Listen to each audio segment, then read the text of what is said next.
So kind of what was your prediction for this? I felt as if if it was pointing more towards Biden, that the markets were going to take a hit, but if it was pointing towards Trump, but it seems to be the opposite now.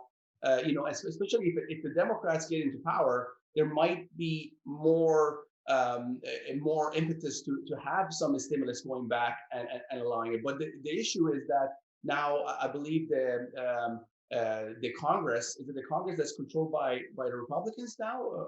Well, primarily, well, the Senate, yeah, the Senate, it's 53 to 47, if I'm not mistaken, Republican held right now.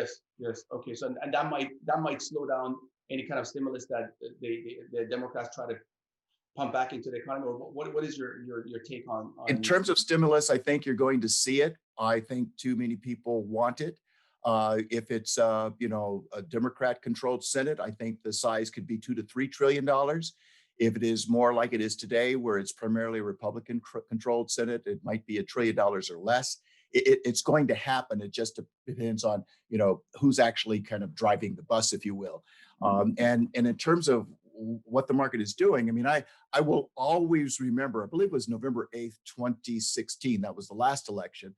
And I would happen to be in San Francisco with many of my peers, and my peers for the most part happened to be Republican. And I had some friends from Argentina, and they were like, wow, what's going on here? Okay. And so what I'm saying is that night of the election, we thought that Hillary was going to win.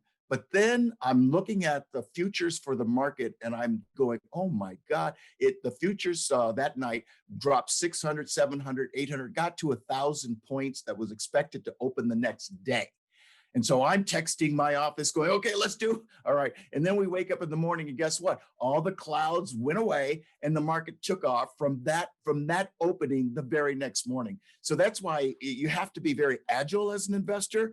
Do not let your ego get in the way, because sometimes you make rash decisions or you're convinced it's going to play out like this and it doesn't, it plays out like that. And you're left holding the bag, or you missed. So many people saw the declines, sold that night or the day before, did not see that gain the very next day. So agility is so important, kind of like we want to be palm trees in Hawaii, right? We just wave and flap in the wind.